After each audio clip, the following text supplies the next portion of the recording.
They came at dawn, tearing down the treehouse like it was just wood and nails, not the last dream of a dying mother. My 10-year-old daughter screamed as they ripped apart the only place she still felt her mother's presence. And as I stepped outside, barefoot and boiling with fury, they had no idea they'd just declared war on a former U.S. Marshal with nothing left to lose. They shattered the treehouse like it was plywood and not the last dream of a dying mother. I watched from the kitchen window, coffee mug slipping from my hand and exploding against the tile floor. My 10-year-old daughter, Zara, stood barefoot in the backyard, clutching the oak tree that held her sanctuary while tears streaked down her face.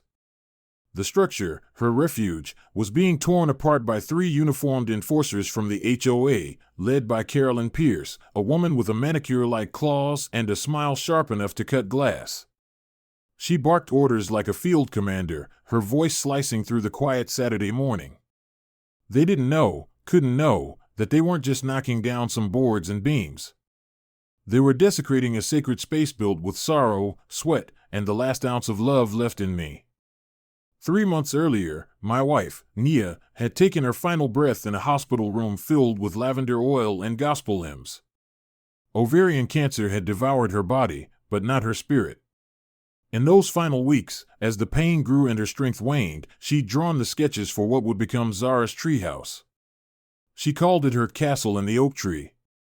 Her fingers trembled as she penciled out each corner, each window, each wind chime made from shells we'd collected on our last trip to Myrtle Beach. "Promise me, David," she whispered. "Promise me you'll build this for her. She'll need a place to remember joy when I'm gone." And I did promise. Every weekend, I worked through grief like it was concrete. 6 weeks of hammering, sanding, climbing that damn tree even when my knees groaned in protest. I used reclaimed cedar and repurposed barn wood. Nia always loved character in old things, and built it nail by nail, the way I used to build my life before losing her. It had a tiny skylight for stargazing, a reading nook with plush cushions, and a secret compartment for Zara's little treasures. That treehouse became more than a promise. It became the place my daughter could feel her mother's arms around her without having to say a word.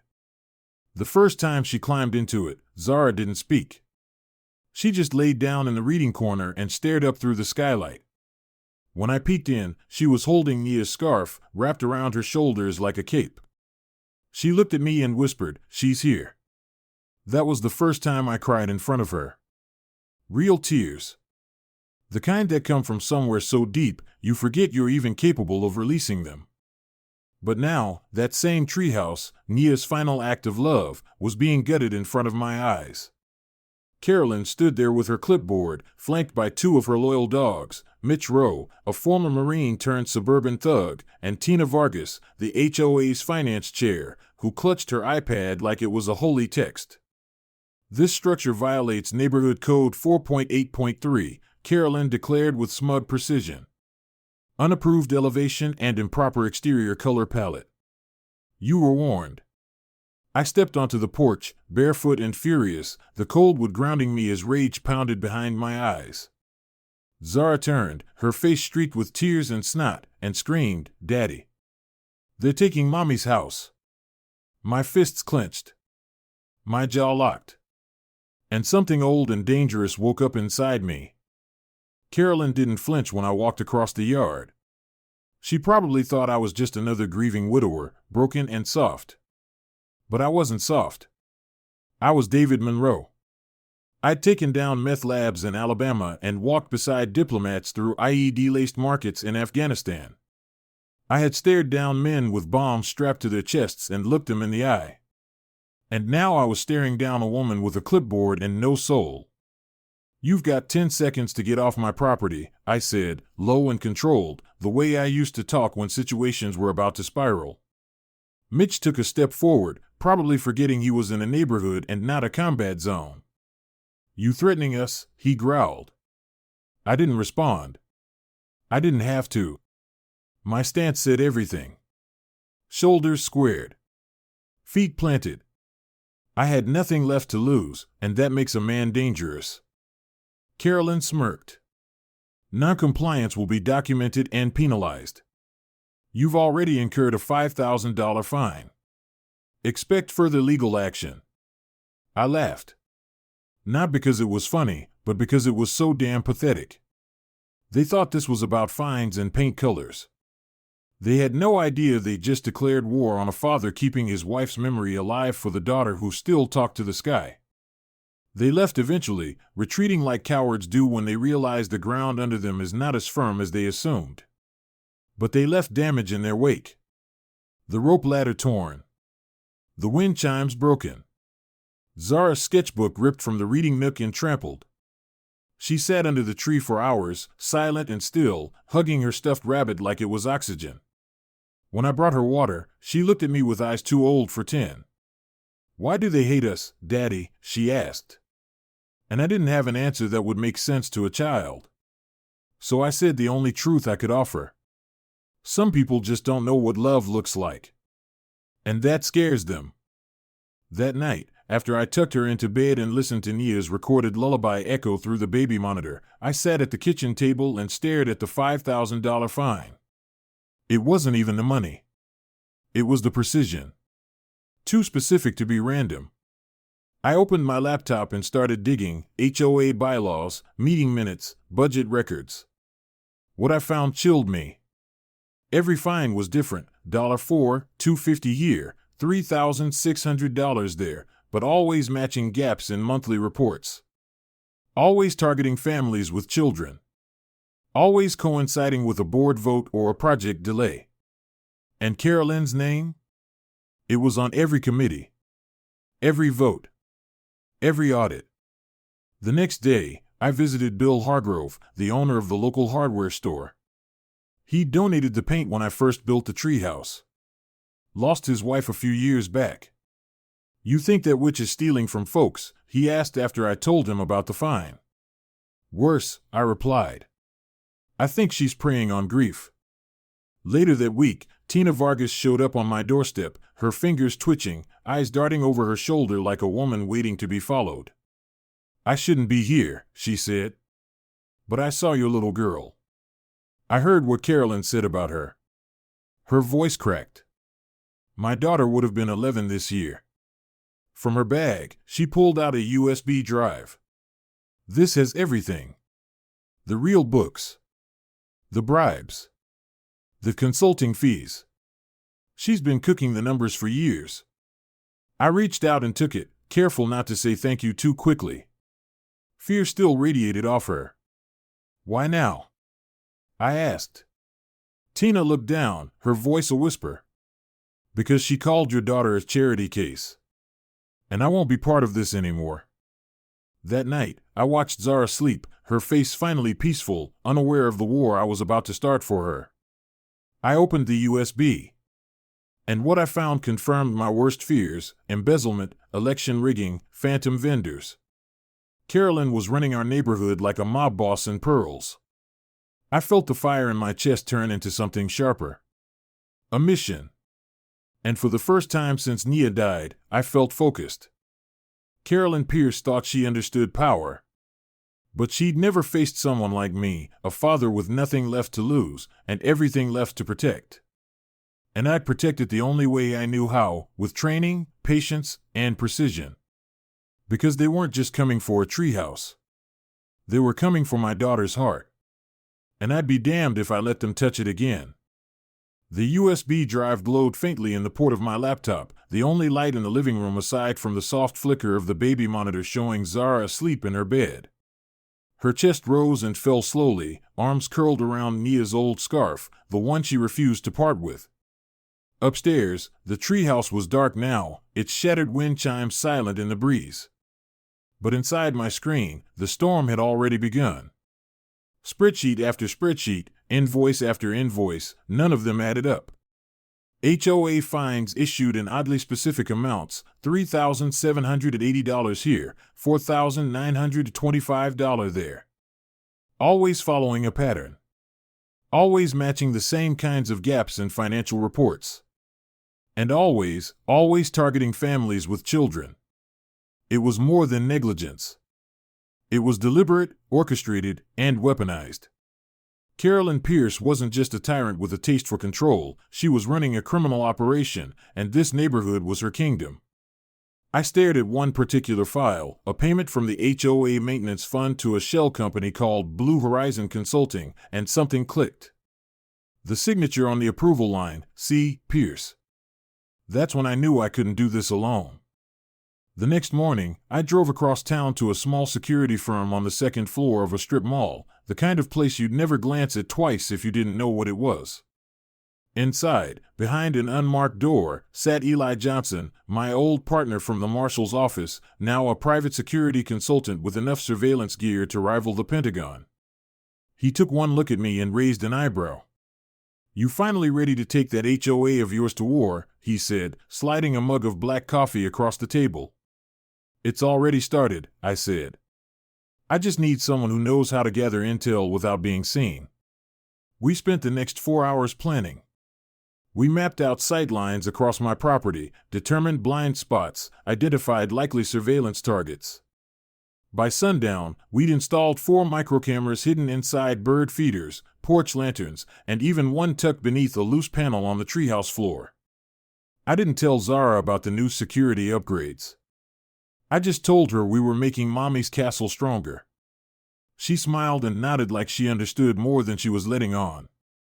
Over the next few days, Eli and I watched. And what we saw was worse than I'd imagined. Carolyn made daily rounds through the neighborhood with military precision. 12 minutes per house. Always ending her route near the park, where she sat on the same bench, facing the swings, staring at the kids with a look that made parents pack up early. One night, as I reviewed the day's footage, I caught something strange, Carolyn standing at the edge of my property, staring not at the treehouse, but at the living room window. Her expression was unreadable, something between grief and hunger. When she walked away, I felt a chill run down my spine. Eli leaned in behind me. "She's not just controlling. She's obsessed," he muttered. "This goes deeper." We dug into her past. Public records. Court documents. News archives. What we found painted a picture of devastation turned into destruction. Carolyn had lost a baby girl 16 years ago, stillbirth at 8 months.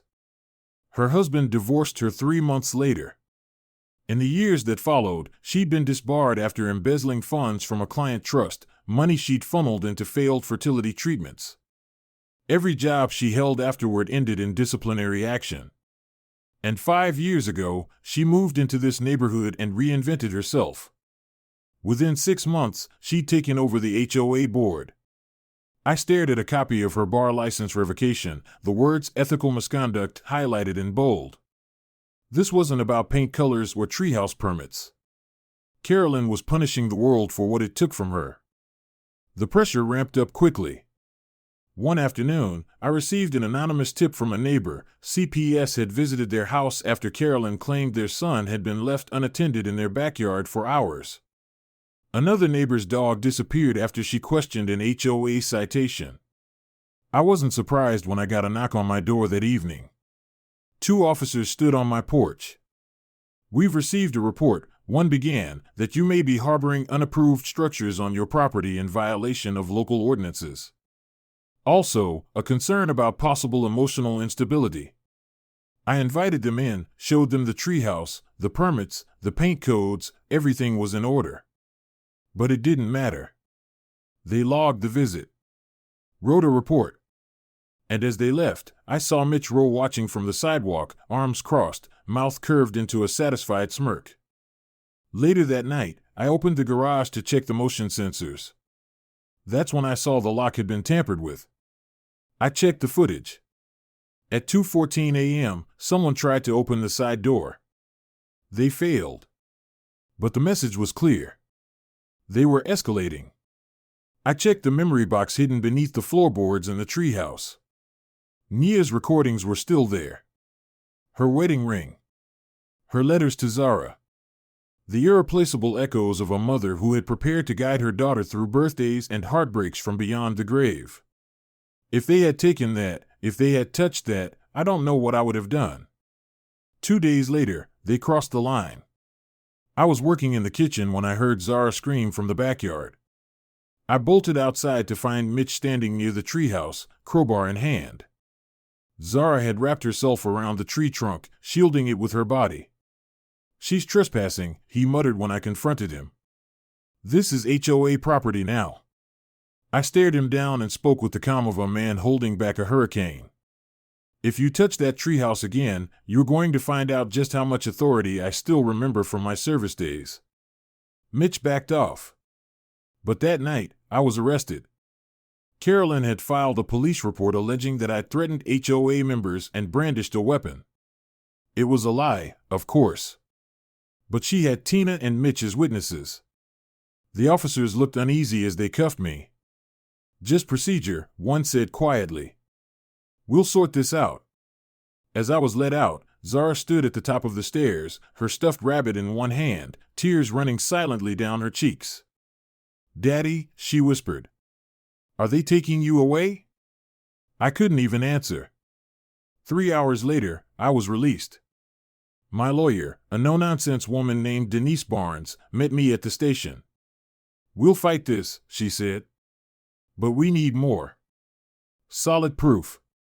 Something undeniable." That proof came the next morning. Zara, terrified but determined, had ridden her bike to the station before school and burst into the lobby. "You can't take my daddy," she shouted to a stunned room. "He's the only one left. Mommy made that house for me. She talks to me through it." Her voice cracked, but she kept going. "Please don't take him away."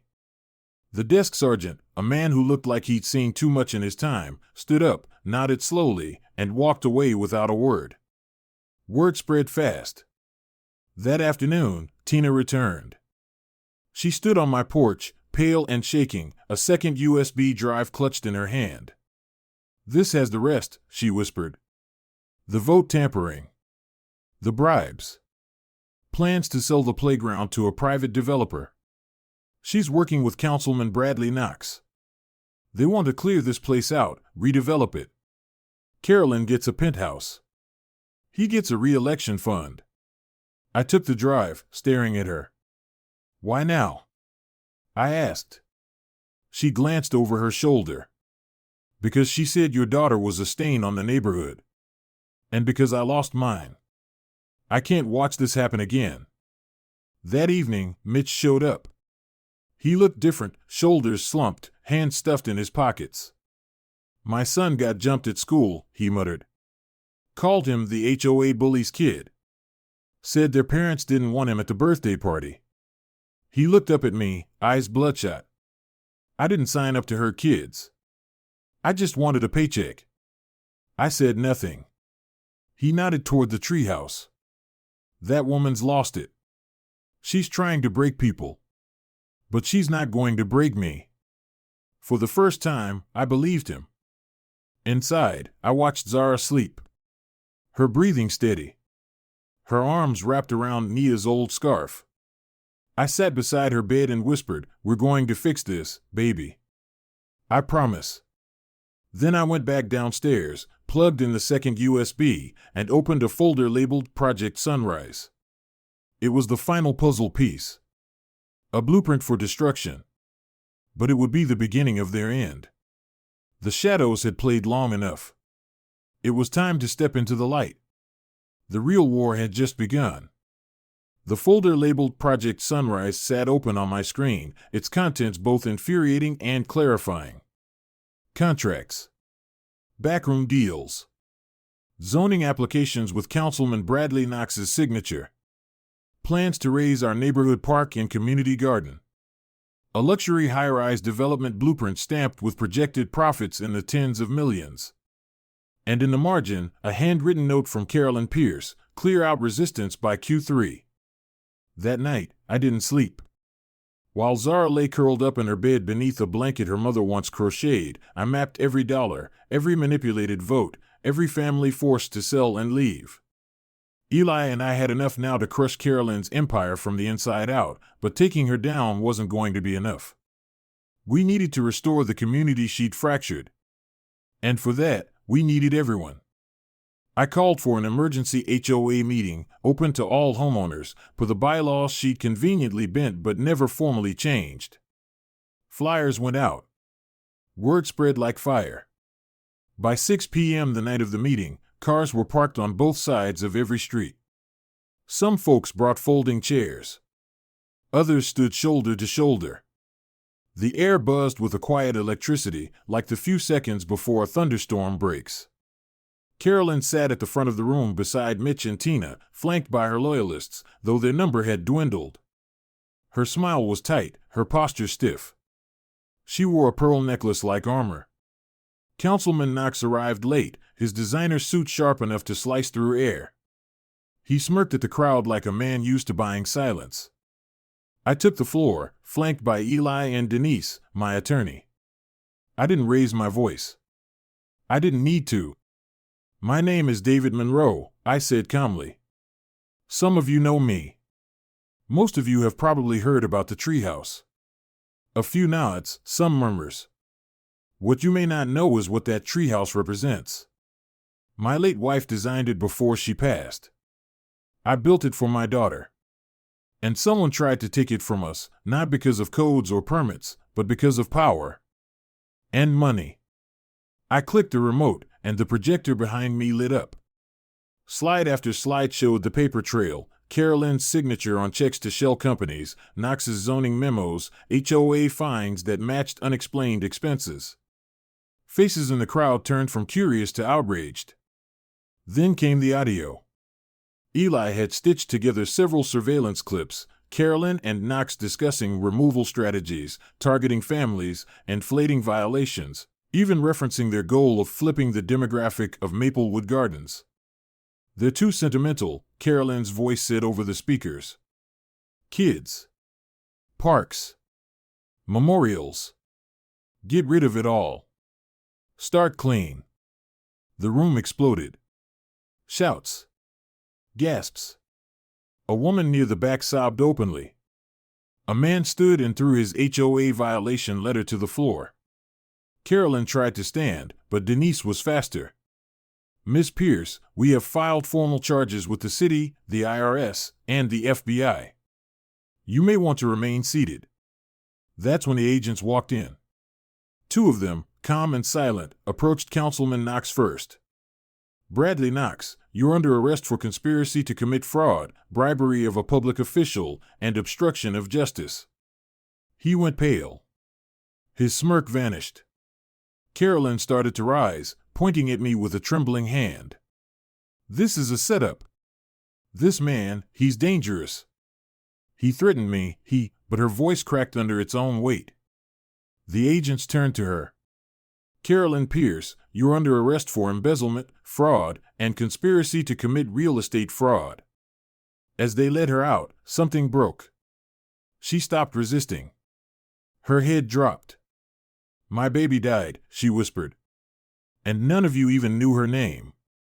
The room fell silent. It was the first true thing she'd said in years. For a second, I saw not the tyrant who wrecked Zara's treehouse, but a woman whose pain had twisted into something monstrous.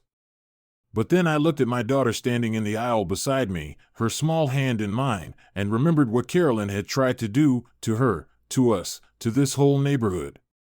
That sympathy didn't erase her crimes. In the days that followed, healing began. The HOA board was dismantled and rebuilt from the ground up. Margaret Alston, a retired school principal, was elected president in a unanimous vote. Mitch, now free from Carolyn's influence, volunteered to lead a neighborhood safety committee and started offering free self-defense classes for kids at the community center. Tina, quiet Tina, began fostering a little girl named Anaya after volunteering at the children's hospital. Zara and Anaya became fast friends, often playing together under the branches of the oak tree. The treehouse was restored, every rope, every rung, every shell chime, just as Nia had designed it. And during the rededication ceremony, Margaret unveiled a brass plaque at its base, Zara's Castle, a place where love took root. That evening, the whole neighborhood gathered for a block party like we hadn't seen in years. Tables lined the sidewalks, covered in potluck dishes. Kids ran through sprinklers. Neighbors who once kept their heads down now laughed and danced in the street.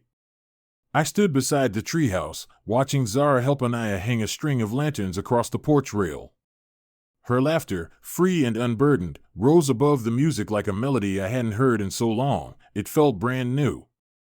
Later, as the sky turned to dusk, she tugged on my sleeve. "Daddy," she said, "can we play one of Mommy's messages tonight?" We climbed the ladder together, settled into the reading nook, and I pressed play on Nia's voice recorder. Her warm, steady voice filled the air. "Zara, my beautiful star, if you're hearing this, it means you're being brave again. Just know that I see you. That I'm proud of you. And that love is the strongest thing we leave behind." A tear rolled down my cheek as Zara leaned her head against my arm. "Do you think she knows what happened?" she asked. I nodded, voice thick. "She knows, baby. She knows we fought for her dream. And for yours." Just then, a flicker of movement caught my eye outside the treehouse window. A hummingbird, tiny, iridescent, and impossibly fast, hovered near the lanterns, pausing for just a moment before darting away into the evening light. Zara gasped. "It's her," she whispered. "She came to see." Weeks later, a letter arrived from a federal corrections facility. The envelope was plain. The handwriting was shaky. Inside was a simple note from Carolyn. "I don't expect forgiveness, but I wanted to thank Zara for her drawing. I keep it in my cell. It reminds me there's still color in the world." Her words were kinder than I deserved. Tell her Emily was my daughter's name. She would have been 10 this year, too. Tucked inside was a hand-drawn hummingbird. I showed the letter to Zara. She read it quietly and nodded. "Maybe she can be better now," she said. "Maybe we helped." And I think we did. 1 year later, we hosted another block party, this time to celebrate our neighborhood's rebirth. The community garden had been replanted, the park restored, and the HOA operated with transparency, accountability, and actual kindness. Zara performed Over the Rainbow, her mom's favorite song, in front of the whole neighborhood. She stood tall, voice clear, and filled the twilight with a sound that left half the crowd in tears. When she finished, I pulled her into a hug, feeling Nia's presence in every heartbeat. As the stars came out, Zara climbed into her castle in the oak tree, lantern swaying in the breeze, and called down, "Daddy, tell me the part where the good guys win." I looked up at her, smiled, and said, "They do, sweetheart. They win with love. With truth. With the kind of courage your mama always believed in." And in that moment, I knew she was right. We had won.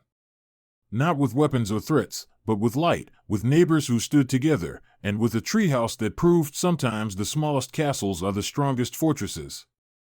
Love had outlasted grief. Justice had silenced corruption. And in Maplewood Gardens, the good guys, finally, got their happy ending. Sometimes the battles we fight don't make the evening news. They don't involve courtrooms packed with reporters or high-profile headlines. Sometimes, the greatest battles are fought in quiet neighborhoods, on front lawns, at kitchen tables, and in the hearts of people determined to protect what matters most. The castle in the oak tree is one such story. It's a reminder that injustice doesn't always come with flashing lights. Sometimes it wears a polite smile, holds a clipboard, and hides behind policy. But even then, especially then, it must be confronted. The lesson here isn't just about standing up to corruption. It's about the sacred duty of protecting love, memory, and legacy. David Monroe didn't just defend a treehouse, he defended his daughter's emotional anchor, the last wish of his late wife, and the spirit of a community on the brink of collapse. And in doing so, he reminded us that true strength lies in persistence, truth, and love that refuses to back down. To every parent, grandparent, guardian, or neighbor listening, you don't need a badge, a title, or a fancy degree to make a difference. You just need the courage to stand when it would be easier to sit. To speak when silence seems safer. To love loudly, even when the world tells you to stay quiet. And to those who've been wounded by loss, let this story serve as a reminder: grief can take many shapes, but it does not have to become your identity. Like Nia's treehouse plans drawn in the final days of her life, you can still plant seeds of beauty in the middle of sorrow. And if you're willing to nurture them, they will grow into something that lasts. We at US Daily Story want to thank you, from the bottom of our hearts, for spending time with us today. This channel was created for people just like you, those who believe in justice, dignity, and the quiet strength of everyday heroes. If this story moved you, we encourage you to share it, discuss it, and keep its message alive. Because somewhere out there, someone might be building their own treehouse, not with wood and nails, but with hope. And maybe they just need a reminder that they're not alone. Thank you for listening. Thank you for believing. And as always, stay strong, stay kind, and never stop fighting for what's right.